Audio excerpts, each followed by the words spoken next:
화학결합의 전기적 성질과 관련된 내용으로 옳은 것만을 보기에서 있는 대로 골라보자. 전해질을 조금 넣은 물, 우리 이거 전기분해 해봤지? 그랬더니 물이 분해돼서 수소기체와 산소기체가 얻어졌는데 이거는 화학결합의 전자가 관여하는, 다시 말해 그 결합의 전기적 성질과 연관이 있어요. 그리고 염화나트륨 용융액 기억나? 용융액 뭐였어? 염화나트륨 그냥 액체로 만든 거지? 그럼 그 안에 염화나트륨을 구성하는 이온들만 딱 두 개가 존재해. 뭐와 뭐야? 나트륨 이온과 염화 이온만 존재해요. 그래서 거기를 전기분해하면 이 두 개의 이온이 각각의 전극으로 가게 되겠지? 나트륨 이온은 마이너스 극으로 가서 금속 나트륨이 되고 염화 이온은 플러스 극으로 가서 염소기체로 발생하게 돼요. 그래서 그걸 얻을 수 있는 것도 역시 화학결합의 전기적 성질, 전자가 관여하는 것 때문에 그렇다. 그 모든 화학결합에는 각 원자의 전자가 관여하는 그런 성질들이 있어서 전기분해 같은 것들이 가능한 거예요. 그래서 기억, 니은, 디귿 다 맞아요. 2번 설탕과 소금은 둘 다 흰색으로 물에 잘 녹아. 그런데 설탕은 공유결합 물질이고 소금은 이온결합 물질이야. 이걸 어떻게 구별하면 좋을까? 자, 이 물질이 설탕과 소금이라는 거 확실히 알면 일단 제일 단순하게 구별할 수 있는 방법은 뭐야? 먹어보면 되지. 맛. 근데 이 물질이 뭔지를 잘 모르면 먹으면 안 돼. 원래 실험할 때 제일 위험한 것은 먹는 거거든. 이건 이제 확실히 설탕과 소금인 걸 알면 맛으로 구별할 수 있어. 근데 그거 말고 또 공유결합 물질과 이온결합 물질을 구별하는 방법이 있었잖아. 어떻게 하면 돼요? 얘네들을 다 수용액으로 만들어서 물에 녹인 다음에 그것에 뭐를 봐? 전기가 통하는지 안 통하는지. 그걸 뭐라고 해? 전기 전도성을 비교하면 되겠지? 그러면 어떻게 돼? 소금은 전기가, 소금 수용액은, 염화나트륨 수용액은 전기가 통하는데 설탕 수용액은 전기가 안 통하겠지? 이런 것들을 비교할 수 있다. 3번 그림은 임의의 원소 A, B의 전자 배치를 나타낸 것이다. 물음에 답하시오. 자, A, B. A는 원자과 전자가 2개네. 금속이네. B는 원자과 전자가 6개. 비금속이에요. 그래서 A하고 B가 화합물을 이룰 때 금속과 비금속이 결합하는 거잖아. 그럼 걔네들이 어떻게 해? 금속이 전자를 내보내서 그걸 비금속이 받아. 그럼 A는 뭐가 돼? 그 전자 2개 내보내고 A 플러스 양이온이 되고 그 전자 2개를 B가 받아서 B는 E 마이너스 음이온이 되겠지? 그렇게 되면 걔네들이 E 플러스 양이온과 E 마이너스 음이온이 만나서 이온결합 화합물, 이온결합 물질을 형성하게 될 거야. 그런데 1번에 이것들이 화합물을 이루려면 일단 이온이 되는데 그렇게 되면 누구의 전자 배치를 가지게 돼? A 같은 경우에 지금 얘네 2개가 없어질 거 아니야? 그럼 이거 2개를 빼면 안쪽에 있는 전자 10개만 남지? 누구의 전자 배치와 같아요? 네온의 전자 배치와 같겠지. 그리고 B도 마찬가지. 바깥쪽 껍질이 6개였는데 2개가 들어와서 10개를 채우고 8개를 채우면 전체가 10개가 되지? 역시 B도 B-이온이 되면 네온의 전자 배치를 가지게 되기 때문에 둘 다 똑같이 네온의 전자 배치를 갖는다. 그때 우리가 이 화합물의 화학식을 쓰면 어떻게 써야 돼? AB라고 써야 돼? BA라고 써야 돼? AB라고 써야 돼. 왜 AB지? 우리가 이렇게 쓸 때 보통은 양이온을 먼저, 음이온을 나중에 써요. 그리고 E 플러스 E 마이너스니까 몇 대 몇으로 붙으면 돼? 그냥 1대1로 결합하면 되지? 그래서 그 비율에 맞춰서 우리가 이렇게 된다, 쓴다 이거 얘기했었던 거 같지? 화합물은 어떤 상태에서, 자, 이온결합 물질이잖아. 이온결합 물질은 어떨 때 전기전도성이 나타나? 고체일 때는 움직이지 못하니까 전기가 안 통하지만 액체가 되거나 또는 그걸 물에 녹여서 걔가 이온이 돌아다닐 수 있어지면 뭐가 되면? 수용액이 되면 요럴 때 전기전도성이 있지? 그렇다. 너무 쉬워서. 4번 다음 분자들에서 자 무극성 공유결합으로 이루어진 자 무극성 공유결합이 뭐였어? 똑같은 원자 2개가 결합하면 전기음성도 차이가 0이에요. 그럼 쌍극자 모멘트가 0이지? 그런 걸 우리가 무극성 공유결합이라고 하잖아. 그러니까 문제에서 요구하는 무극성 공유결합으로 이루어지려면 똑같은 아이가 붙어 있어야 되겠지? 여기 딱 2개밖에 없네. 누구와 누구밖에 없어? H2와 N2밖에 없어요. 자, 무극성 공유결합으로 이루어진 분자라고 했기 때문에 딱 그것만으로 이루어진 분자라 딱 요거고 이런 거 말고 분자 내에 똑같은 원자끼리 붙어있는 분자가 되게 덩어리가 큰데 그 중에 일부분에 똑같은 원자가 2개가 붙어있는 경우들이 있을 수 있잖아. 그럼 그 결합, 분자 안에 무극성 공유결합이 포함되어 있는 그런 분자들이 있을 수 있어. 그림은 금속 결합물질 X의 모형을 나타낸 것이다. 자, 여기 알지? 얘 뭐야 얘? 금속 양이온. 얘 뭐야?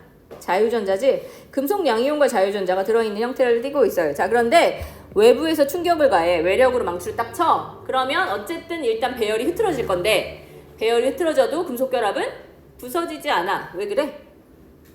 금속 양이온의 배열이 흐트러지는데 거기에서 문제가 생기면 만약에 정전기적 인력이 약해지는 부분이 있으면 뭐가 돌아다녀? 자유전자가 다니면서 균형을 맞춰주잖아. 그래서 정전기적 인력이 다시 강하게 될 수 있게 만들어주기 때문에 깨지지 않아요. 그래서 X는 어떻게 변하는지 설명하라 그러면 뭐 그냥 단순하게 생각하면 모양은 변한다. 부서지지 않는다. 모양은 변하지만 부서지지 않는다. 뭐 이렇게 하면 단순하게 말할 수 있고 금속 양이온의 배열이 흐트러지지만 자유전자가 다니면서 자유전자로 인해서 다시 정전기적 인력이 회복되지? 그래서 일단 포인트는 그거야. 모양이 변할 수 있지만 부서지지 않는다. 이게 포인트예요.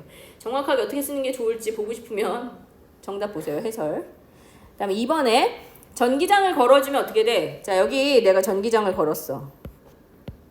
이쪽이 플러스 극이고 이쪽이 마이너스 극이야. 그러면 자유전자가 지금은 지멋대로 돌아다니고 있는데 이제 어떻게 저 전기장에서 움직이는 전자의 흐름과 맞춰서 움직이게 되면 어느 극에서 어느 극으로 마이너스 극에서 플러스 극으로 이동하게 화살표가 계속 다 바뀌겠지. 이렇게 움직임의 방향이 일관되게 흐르게 돼요. 그래서 다 무슨 극을 향해서 이동하게 돼? 자유전자가 플러스 극을 향해서 이동하게 되겠지. 자, 그렇게 되면 되는데 이 금속의 경우에는 금속 양이온의 배열은 금속마다 달라. 그래서 어떤 애들은 이 자유전자가 전자의 흐름에 맞춰서 플러스 극을 향해서 갈 때 금속 양이온이 방해를 좀 적게 하는 배열이 있고 걔네들이 막 방해를 많이 하게 되는 배열이 있잖아. 그거에 따라서 금속이 전기를 통하게 되는 그 저항의 정도가 좀 달라져. 그래서 그런 것들에 영향이 있다. 1, 2주기에 속하는 자 임의의 비금속 원소라고 했어. 비금속. 근데 1주기는 어차피 누구 아니면 누구야? 수소 아니면 헬륨인데 그 다음에 2주기에서 원자과 전자가 한 개야. 만약에 이게 2주기면 얘는 비금속일 수가 없잖아. 그래서 얘는 뭐일 수밖에 없어. A는. 수소일 수밖에 없네. 요 끝. 그치? 그 B, C, D, E는 다 2주기에 해당하는 아이들이 될 거라서 2주기에 해당하는 원소들을 생각해주면 돼요. 자, 1번 A2D와 CE 중심 원소가 가진 공유 전자쌍. 자, A, D, D는 원자과 전자가 6개, A는 이렇게. 됐지? 그 다음에 C, 원자과 전자가 5개, E가 원자과 전자가 7개. 다 찍어야 되는 거. 자, 이렇게 됐어. 그러면 그냥 뭐 물어봤어? 중심 원소가 가진 공유 전자 쌍만 물어봤잖아. 얘는 몇 개야? 2개. 얘는 3개지? 뭐 어렵지 않네. 공유 전자 쌍만 물어봤으니까. 그 다음에 CDE가 A랑 공유 결합을 해. 너희들 공유 결합이라 그러면 결국 지금 계속 공유 결합 만들어 보고 있는데 루이스 전자점식으로 점을 찍잖아. 그러면 결국은 걔네가 결합하려면 어떻게 해야 돼? 홀전자들이 만나서 공유하게 되는 거잖아. 홀전자가 몇 개냐가 공유를 몇 번 몇 개 할 때 공유 결합을 몇 개 하느냐랑 연관이 바로 있어요. 그래서 C 같은 경우에는 홀전자가 3개니까 공유 결합 3개 하는 거고 D는 홀전자가 2개니까 공유 결합을 2개 하는 거고 E는 1개 하는 거지. 그리고 A는 어차피 하나밖에 없어. 그래서 A는 걔네가 공유 결합을 어떻게 하느냐에 따라서 A가 거기 붙을 건데 A는 단일 결합밖에 형성이 안 되는 애잖아. 그럼 A가 C랑 붙으면 C의 홀전자들에 붙어야 되니까 3개 결합해야 되고 D랑 붙으면 2개, E랑 붙으면 하나 결합하게 될 거라서 공유 결합을 할 때 공유 전자쌍 수가 가장 많은 건 결국 홀전자를 가장 많이 가지고 있는 거예요. 그러니까 C가 되겠지. 7번. 자, 분류 기준. 기억, 니은, 디귿 중에 이렇게 분류하는 기준을 찾아보자. 자, 디귿 먼저 봐봐. 극성 공유결합, 무극성 공유결합. 가에 있는 아이들은 다 다른 아이들이 붙어있는 거니까 극성 공유결합이 맞아. 근데 나에서는 무극성 공유결합인 거 한 개밖에 없어. 누구만 가능한 거야? Cl2는 되는데 나머지는 다 아니잖아. 그러니까 이거 외에 나머진 맞지 않아서 디귿은 그 분류 기준이라고 볼 수가 없어요. 기억도 마찬가지. 입체냐 평면이냐인데 요거 무슨 구조야? 정사면체는 입체 구조. 틀렸지? 그 다음에 얘 무슨 구조야? 물은 구분형. 구분형 평면이라고 했었지? 그럼 입체 구조, 평면 구조로 구별한 기준이라고 볼 수 없어요. 그럼 답은 그냥 니은인데 가만 보니 진짜로 물, 암모니아에다가 얘 아까 나왔었지. 메테인에서 수소 하나가 염소로 바뀌면 더 이상 쌍극자 모멘트 합이 0이 아니고 그래서 무극성 분자가 아니라 극성 분자가 되는 극성 분자만 연결된 게 맞고 나는 무극성 공유결합으로 무극성 분자가 된 아이와 얘는 뭐였어? 평면 삼각형이니까 쌍극자 모멘트 합이 0이라서 무극성 분자. 얘는 정사면체라서 또 쌍극자 모멘트 합이 0이라서 무극성 분자니까 극성 분자, 무극성 분자로 구별한 것이다 라고 말할 수 있어요. 8번. 양이온과 음이온이 이온 결합을 형성할 때 이온 간의 에너지 뭐 어쩌고. 자, 알제로. 너희도 알겠지만 지금 이 그래프가 인력과 반발력을 합해 놓은 그래프잖아. 근데 이 그래프에서 에너지가 가장 낮은 지점 삐뚤어졌다. 에너지가 가장 낮은 지점에서 결합이 형성돼요. 이 지점. 그 지점의 에너지를 우리가 E라고 한다고 치면 이게 무슨 뜻이라고 했어요? 에너지가 0보다 작은 마이너스 에너지가 있는 게 아니라 그만큼 어떻게 돼? 결합하기 전보다 그만큼 에너지가 방출돼서 그만큼 낮아지는 거야. 에너지가 마이너스 값을 갖는다가 아니라 에너지가 낮아진다는 뜻이에요. 낮아지면 안정된 상태가 되기 때문에 결합을 해. 그런데 R제로보다 에너지가 여기인데 R제로보다 거리가 가까워지면 에너지가 다시 높아지니까 결합 형성이 안 될 거 아니야? 이 R제로라는 기준 라인이 어떤 거였어? 이온 결합은 두 개의 이온이 어떻게 돼? 맞닿아 있을 때 결합한다고 했었지? 그럼 R제로보다 거리가 가까워지면 그거보다 가까워지니까 전자구름이 겹치잖아. 그래서 R제로보다 거리가 가까워지면 전자구름이 겹치는 것 때문에 뭐가 커져? 반발력이 증가하게 돼. 그래서 이온 간의 거리가 R제로보다 작을 때 인력보다 반발력이 커지기 때문에 결합 형성이 어려워요. 그래서 뭐가 더 우세하냐? 반발력이겠지. 그 다음에 얘네들의 거리를 비교해보자. 자, 마그네슘, MgO는 산화마그네슘은 Mg 플러스 양이온과 O2 마이너스 음이온이 결합한 거고 산화칼슘은 Ca 플러스와 O2 마이너스가 결합했어. 얘는 똑같잖아. 그럼 얘네들의 이온 간의 거리는 결국 양이온 때문에 결정이 되겠지? 그럼 양이온의 크기를 비교해 보려고 했는데 마그네슘은 3주기에 해당하는 아이고 칼슘은 4주기에 해당하는 아이야. 같은 2족이야. 주기가 달라. 그럼 당연히 누가 크겠어? 껍질이 많은 애가 크겠지? Ca 플러스가 훨씬 클 거니까 산화이온의 반지름은 같지만 양이온의 반지름의 차이 때문에 결국은 R제로 이온 간의 거리는 MgO보다 CaO가 커지게 돼요. 이렇게 되면 되는 거고 그러면 만약에 여기 지금 형성되는 요 그래프가 MgO가 형성될 때 그래프라고 치면 그럼 CaO는 어떻게 돼 있어? 산화칼슘이 형성될 때는 거리는 더 어떻게 돼? 멀어지겠지. 그런데 너희들 했잖아. 정전기적 인력은 이온 간의 거리와 전하량의 영향을 받아 전하량이 똑같아. 그럼 이온 간의 거리가 멀어지면 정전기적 인력이 작아져. 그러면 결합이 약해지는 거잖아. 그럼 방출된 에너지가 줄어들게 되겠지. 그래서 결합이 형성됐을 때 결합이 조금 오른쪽 위로 가서 이렇게 놓고 오른쪽 위로 가서 형성될 가능성이 있어요. 거리는 멀어지고 에너지는 적게 방출되는 이런 식으로 이동이 가능하다. 뭐 이런 거 정도 알아두면 될 것 같고 9번 표는 물질 XY의 녹는점, 전기전도성 뭐 이런 게 있는데 우리가 이 물질이 무슨 결합을 이루어진 건지 알고 싶으면 이거 먼저 보는 게 우선인 거야. 그치?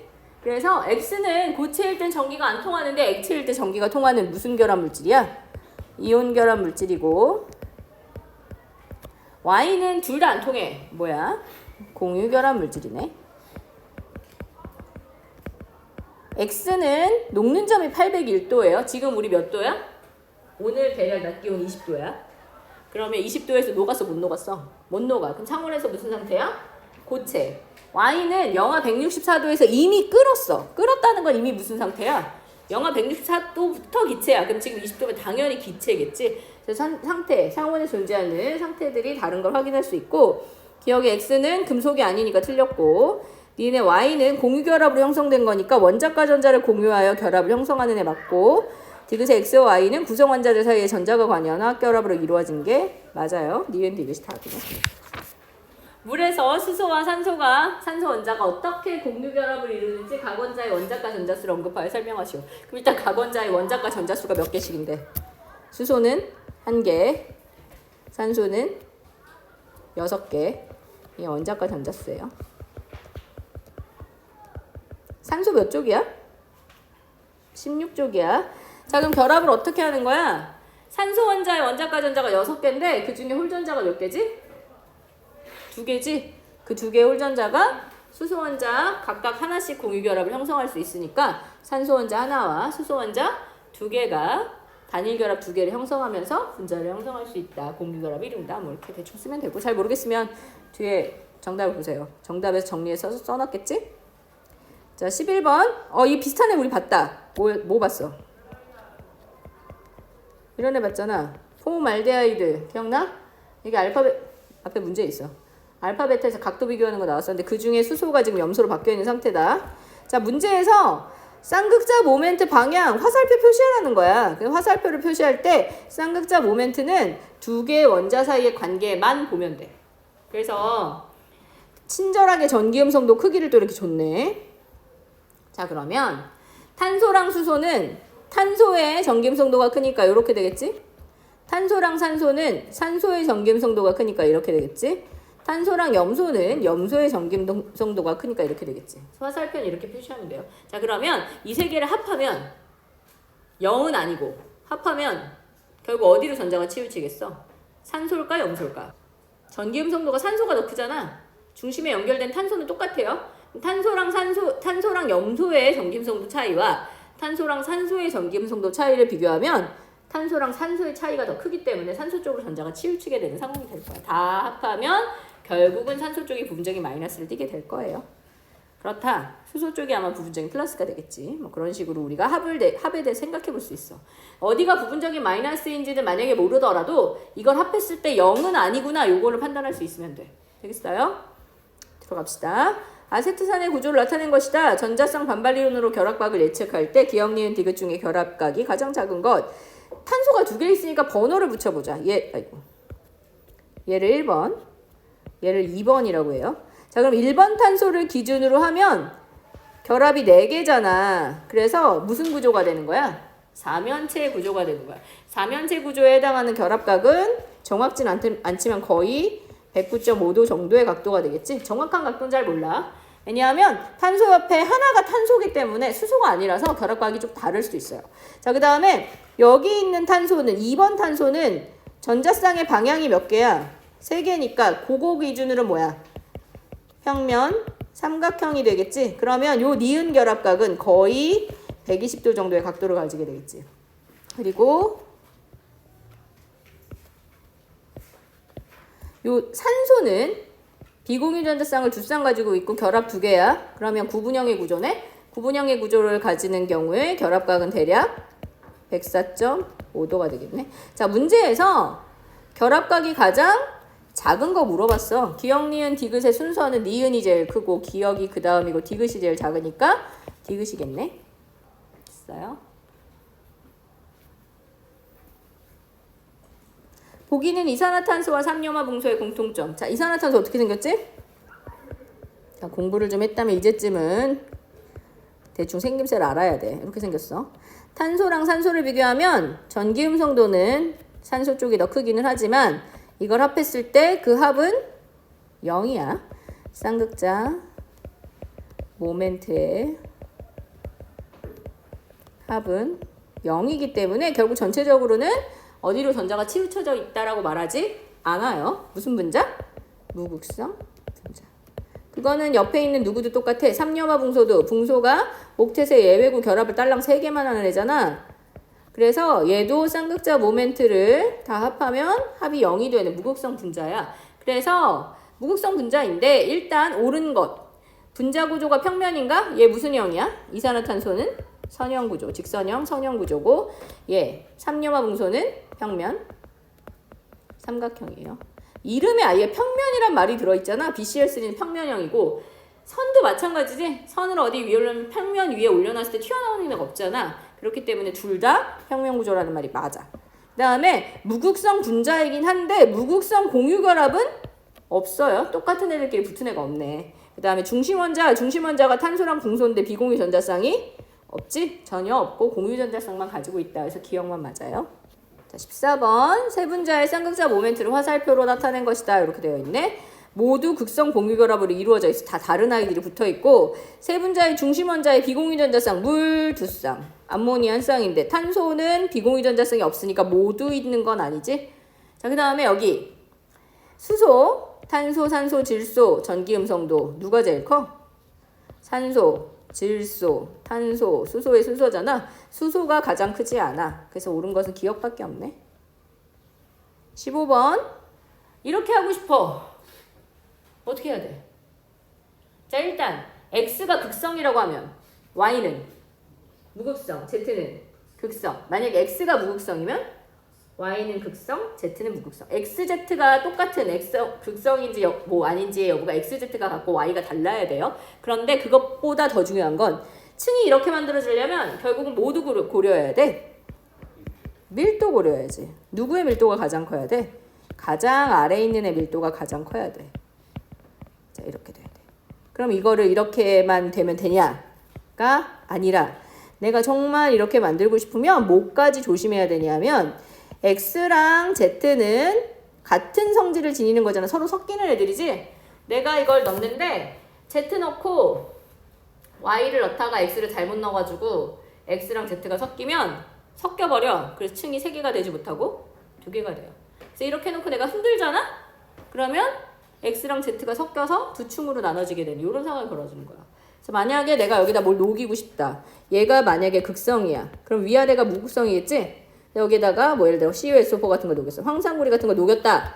그럼 녹였을 때 얘 잘 녹게 하고 싶으니까 막 흔들어. 그러면 Y층의 CuSO4가 녹겠지만 전체적으로 결국 나중에 층은 어떻게 돼? 3개로 남아있지 못하고 2개 층으로 남아. 그럼 그게 어디가 파란색일지 우리가 판단할 수 있나? 알 수 없어요 지금은. 왜냐하면 X랑 Z가 섞였을 때 밀도가 어떻게 될지 명확하게 알 수가 없어. 왜냐면 Z 밀도가 엄청나게 크면 X하고 Y가 밀도 차이가 별로 안 많이 나면 섞여도 더 밀도가 클 수도 있고, 그 다음에 Y가 엄청나게 밀도가 작고 X가 밀도가 엄청 작고 YZ의 밀도가 뭐 근접해 있으면 섞였을 때 또 가벼워질 수도 있고 약간 이게 애매하기 때문에 누가 밑으로 갈지 모르겠지만 만약에 막 섞으면 섞이는 애들끼리 섞여서 세 층이 아닐 수 있는 거야. 그러니까 만들 때 조심해야겠지. 그래서 밀도 순서대로 Z 넣고 Y 넣고 X 넣고 이렇게 넣어야 되고, 뭘 녹일 때 층 3개를 유지하고 싶으면 그물질을 집어넣고 조심해서 녹을 수 있게 내려가면서 녹을 수 있게 해야지 막 흔들어주면 안 된다. 그런 것들 정도 알아두면 될 것 같아요. 16번 3가지 분자 앞에 나왔던 거랑 똑같은데 모양만 좀 다르게 그려져 있지. 메테인, 암모니아, 물이 있어요. 여기 비공유전자쌍 이렇게 있겠지. 입체 구조인 것, 정사면체의 입체 구조, 삼각뿔 입체 구조, 구분형은 평면 구조잖아. 그래서 입체 구조인 것은 2가지. 이거 틀렸네. 그리고 쌍극자 모멘트의 합. 자, 메테인의 쌍극자 모멘트는 각각은 이렇게 될 건데 정사면체 구조에서 이 4개를 더하면 그 합은 0이야. 메테인은 무극성 분자라고 했고, 그리고 이 모두 다 다른 아이들끼리 결합해 있는 극성 공유 결합으로 이루어져 있어요. 그래서 니은 디귿이 맞는 거네. 끝.